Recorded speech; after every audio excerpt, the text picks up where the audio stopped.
આર્થિક આઝાદ બનવા માટે સૌથી પહેલાં એસઆઈપી બંધ કરો, વીમા બંધ કરો,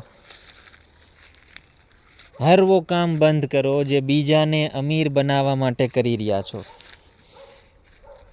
અરે થોડુંક કોમન સેન્સ અને સામાન્ય બુદ્ધિનો ઉપયોગ કરશો કે એસઆઈપી મ્યુચ્યુઅલ ફંડ તમને 20થી 30 વર્ષે કરોડપતિ બનાવવાની પ્રલોભન આપે છે. હવે વિચારો 20 કે 30 વર્ષ પછી તમે આજે 5-10 હજારની એસઆઈપી દર મહિને ચાલુ કરી છે, 20-30 વર્ષે તમને 2 કરોડની બને અને પાછી આપે તો 20 વર્ષ પછી સોનાની કિંમત જ 1 કરોડ હશે. કારણ કે આજથી 25 વર્ષ પહેલાં સોનાની કિંમત 2-3 હજાર રૂપિયા હતી, જે આજે 1 લાખ રૂપિયાની આસપાસ પહોંચવા આવી છે. તો વિચારો આજે જે 1 લાખ રૂપિયાની સોનું હોય તો આવનારા 25 વર્ષ પછી 1 કરોડનું હશે. તો તમારી એસઆઈપી 25 વર્ષ પછી છૂટી થશે તો એમાંથી ફક્ત તમે 2 તોલા સોનું ખરીદી શકશો. નથિંગ. તમે ગરીબના ગરીબ. અને એના માટે તમે 25 વર્ષ સુધી હર મહિને 5થી 10 હજારની એસઆઈપી ભરી રહ્યા છો. મતલબ આના જેવી બેવકૂફી કોઈ જ છે નહીં. તમે સ્વયં ખાડો ખોદી રાખ્યો છે કે તમે ક્યારેય આર્થિક આઝાદ નહીં બનો, કારણ કે તમે બીજાને અમીર બનાવવામાં લાગી રહ્યા છો. એસઆઈપી ભરો છો દર મહિને, એવા તમારા જેવા કરોડો લોકો એસઆઈપી ભરી રહ્યા છે, મ્યુચ્યુઅલ ફંડ ભરી રહ્યા છે. એ લોકો ફક્ત કંપનીના ડિરેક્ટરો, ફંડ મેનેજમેન્ટવાળાઓને અને ફંડના જે અમીર લોકો છે એને તમે રોજ દર મહિને વધારે ને વધારે અમીર બનાવવાનું કામ કરીએ છો. વીમા શું વીમા? હેલ્થ ઇન્સ્યોરન્સ સિવાયના તમામ વીમા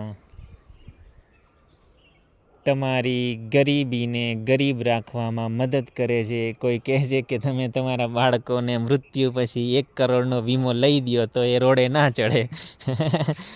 ચલો એ પણ સારું છે. વીમા ઉપર હું વધારે નહીં જાઉં, પણ વીમાની કંપનીઓને અને વીમાના જે હોય એને અમીર બનાવવા માટે તમારું પ્રીમિયમ કામ કરે છે અને તમે પ્રીમિયમ ભરવા માટે આખો મહિનો કામ કરતા હો છો. તો ટૂંકમાં એવું થયું કે તમે વીમા કંપનીઓના માલિકોને, એસઆઈપી મ્યુચ્યુઅલ ફંડના ફંડ મેનેજરોને માલિકોને અમીર બનાવવા માટે દિવસ રાત મહેનત કરી રહ્યા છો. તમે જ્યાં સુધી બીજાને અમીર બનાવવા માટે મહેનત કરતા રહેશો ત્યાં સુધી તમારું અમીર બનવું કે તમારું આર્થિક આઝાદ બનવું અસંભવ છે.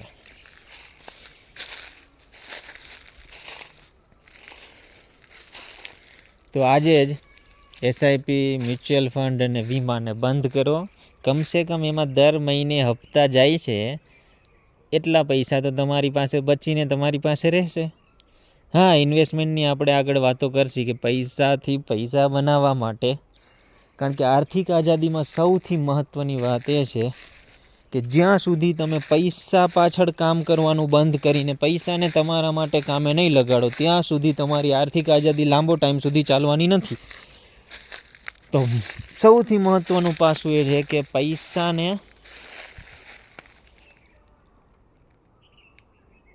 તમારા માટે કામ કરાવો. પણ એસઆઈપી દ્વારા બિલકુલ નહીં, વીમા દ્વારા બિલકુલ નહીં. ઘણા બીજા રસ્તા છે, ઘણા બધા. Risk free. કોણ કહે છે સ્ટોક માર્કેટમાં રિસ્ક છે? 0 રિસ્ક.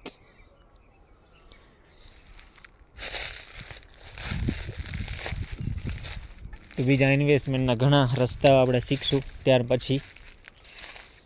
ફિલહાલ તો એસઆઈપીમાં જે કામ કરનારા હોય ને લોકો, એની સાથે મિત્રતા પણ રાખવી નહીં, કારણ કે એ બાલ મંદિરિયા તમારા રૂપિયાઓને ખાઈ જશે.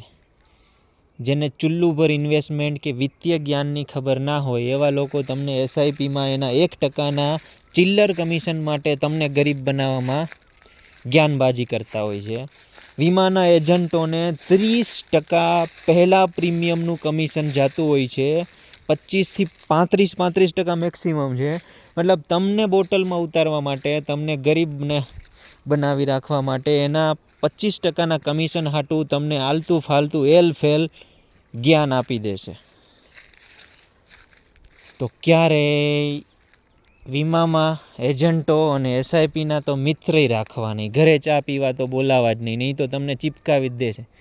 તમે થોડાક પણ નબળા હૃદયના હશો એટલે તમારી મૃત્યુ તમને બતાવીને ટમ્પલાન ચીપકાવી દેશે. ચલો ખેર, ટમ્પલાન વિશે તો વાત કરવી જ નથી. ઇન્વેસ્ટમેન્ટના બીજા રસ્તા આપણે જોશું આગળ. Forex, commodity, currency, stock market, bond, debenture, બહુ બધું છે, બહુ બધું. એસઆઈપી સિવાય